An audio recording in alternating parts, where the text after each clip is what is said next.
จริงใจคืนนักไปได้แต่เสียเวลาบอกคนจนคนสาวนาหมดศรัทธาที่จะมาเลี้ยงดู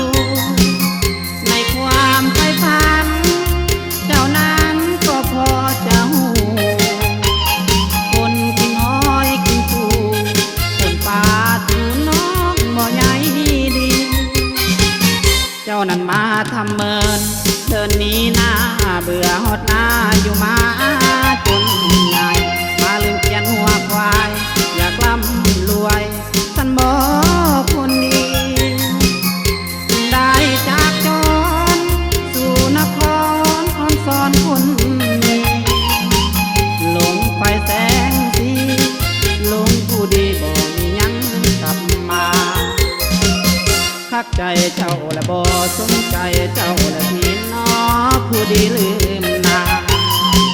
เจ้าคงขาดศรัทธาเหลือน้ำตาจริงเพราะกรรมทีย้อนพอละนงเปลี่ยนหูทรงเปลี่ยนเสียงเปลี่ยนสีมันสมใจเจ้าแล้วทีอายนี้ห่วงน้ำหน้ามนหลงความมั่งมีเป็นเศรษฐีแล้วทำใจใหญ่บ่าวบ้านนอกออกนามาลืมไหลเมื่อหน้าตาลายจนวกวนได้ขี่รถเก๋งขึ้นเพลงฟังเพลงสากล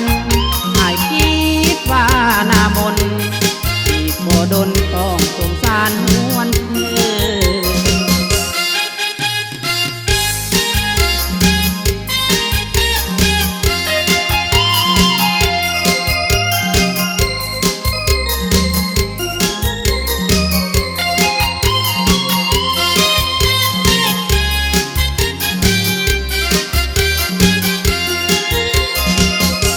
คักใจเจ้าและบ่สนใจเจ้าและพี่น้อผู้ดีลืมนา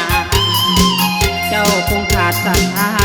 เหลือน้ำตาจริงเพราะกรรมทีย้อนพอละนงเปลี่ยนหูทรงเปลี่ยนเสียงเปลี่ยนสีมันสมใจเจ้าแล้วที